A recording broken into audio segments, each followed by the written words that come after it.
Indonesia ini kamu itu menderita apa sehingga kamu kejamnya begitu rupa kepada rakyat? Kamu pernah menderita apa? Kamu pernah miskin apa?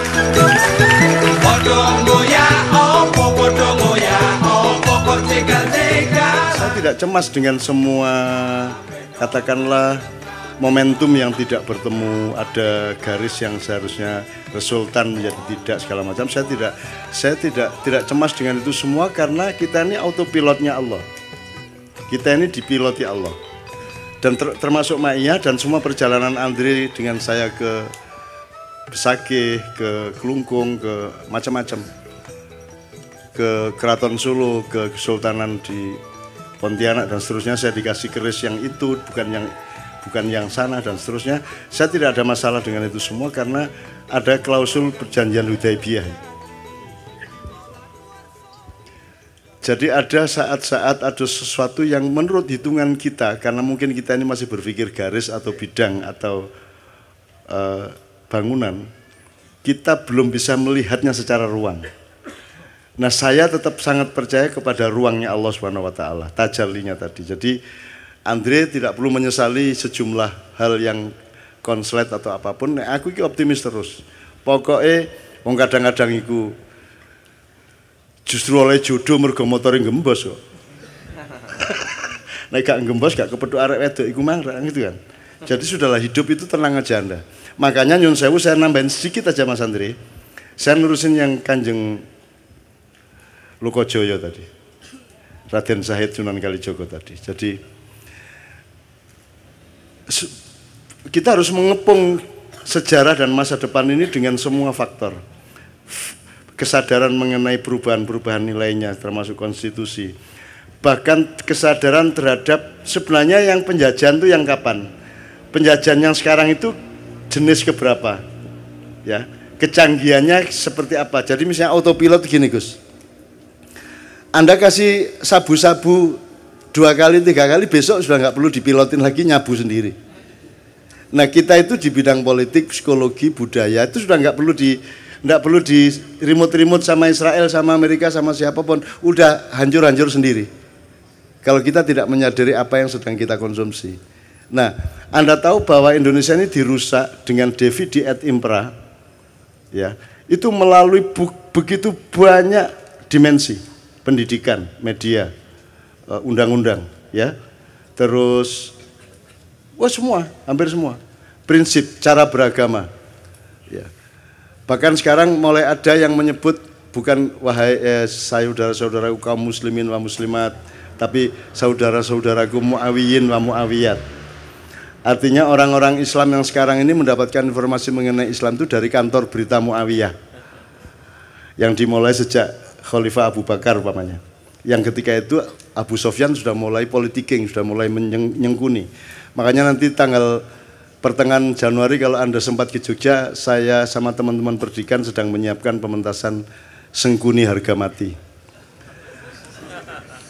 Subjudulnya, kalau judulnya Sengkuni 2019. Nanti kapan-kapan saya cerita mengenai Sengkuni ini, Anda pasti kecelek dan semua yang nonton pasti kecelek. Karena Anda pikir itu saya sedang ngomong garis, tidak. Saya tidak ngomong garis, tidak ngomong bidang, tidak ngomong apa bangunan, tapi ngomong ruang. Sengkuni dalam arti ruang, dan sengkuni itu tidak usah nyari kemana-mana. Anda berkaca sebenarnya ada unsur sengkuni di wajah yang Anda temukan di balik kaca itu. Dan hampir tidak ada yang tidak sengkuni di Indonesia sekarang ini. Tapi sengkuni Indonesia ini sangat rendah derajatnya sebagai manusia, sebagai kan penjahat aja ada yang derajatnya tinggi, ada yang rendah Mas. Ini sebagai penjahat Indonesia ini rendah sekali derajatnya. Sudah jahat rendah. Kalau Sengkuni ini nyun sewu nih Pak Muzamil, tidak apa ya. Sengkuni ini kan cuma provokator Mas. Lici, yuaswisu visuduri, haulihim gitu ya. Hanya ngipas-ngipasin hati, memprovokasi kan gitu tok. Itu kejahatan yang tidak sampai ke terorisme. Tidak sampai ke ngeboman bunuh orang massal kan tidak sampai. Tidak sampai ke Westerling, tidak sampai ke nggak sampai ke pembunuhan massal.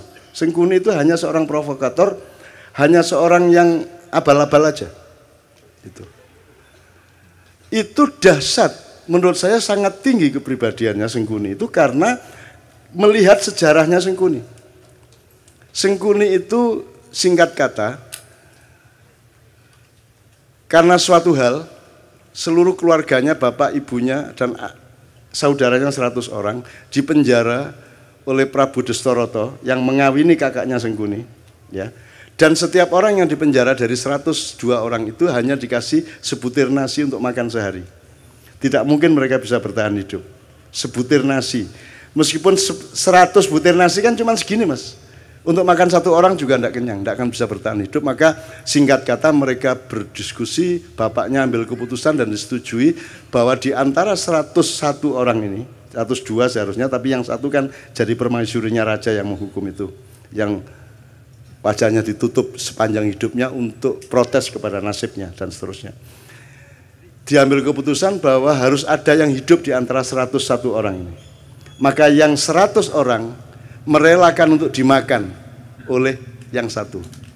Jadi Sengkuni itu bertahun-tahun kerjanya adalah makan saudaranya. Mutilasi, digoreng gigi lesik, digoreng siki lesik, dirijine dikletusi, terus mari ngono motone di oseng-oseng, terus mari ngono jantungnya dirogoh, dicucup kayak jamu. Pokoknya sekian tahun dia di penjara, dia makan adik-adiknya sebanyak 98 orang dan bapak ibunya sebanyak 2 orang. Jadi dia menjadi jahat karena dia pernah dipaksa makan untuk regenerasi ini. Ya, untuk regenerasi, untuk kehormatan keluarga, harus hidup. Maka cara satu-satunya untuk hidup adalah makan 98 adiknya, seperti Sumanto itu. Tapi satu persatu. Mas, Anda pernah membentak ibu Anda?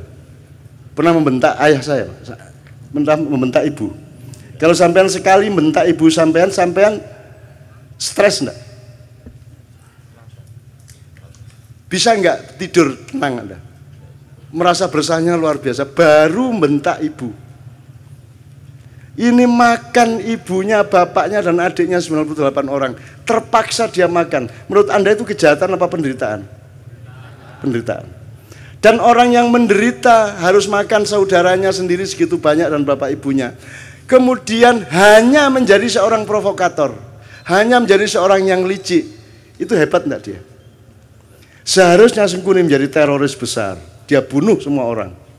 Betul enggak? Harusnya dia obrak-abrik itu Astinapura, Indraprasta dan semuanya. Karena dia bermaksud baik, maunya Mbak Yunya itu kawin sama Pandu. Jadi, karena dia mempertimbangkan bibit, bebet, bobot. Perhitungannya sangat baik untuk berkeluarga. Tapi ternyata dia dikawini oleh kakaknya yang buta itu. Dan Sengkuni tidak setuju. Kemudian, tapi karena sudah keputusan bapaknya dan keluarga, akhirnya dia tetap setia mengawal Mbak Yunya menjadi permaisuri kerajaan Astinapura. Kerajaan Astinapura ini rajanya akhirnya tahu bahwa sebelum kawin sama dia, dulu Mbak Yunya ini dikawinin sama kambing.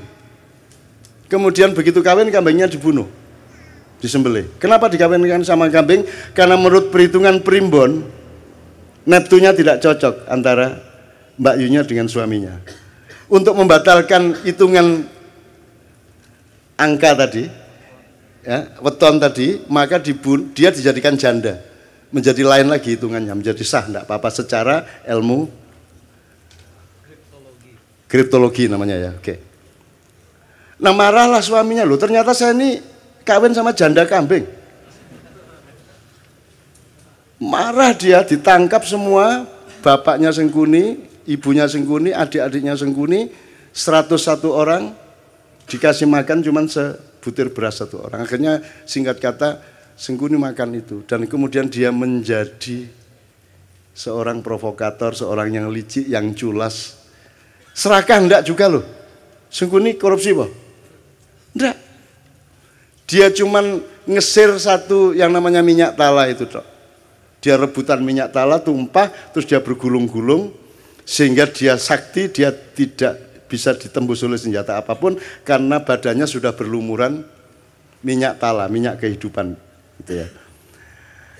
Bagaimana dia bisa mati? Semar yang ngasih tahu kepada Bima, mau Bima, iku biyen pas gulung-gulung di lengo tolo iku silite gak kena.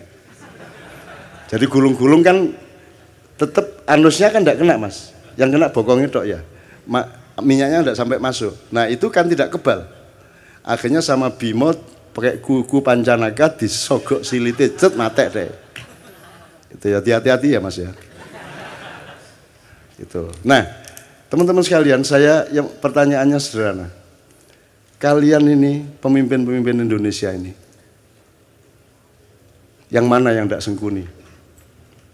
Terus kalian ini menjadi sengkuni atas penderitaan apa? Kamu pernah susah apa hidupmu? Kamu pernah tidak makan? Kamu pernah makan ibumu? Kamu pernah menderita sampai seperti itu?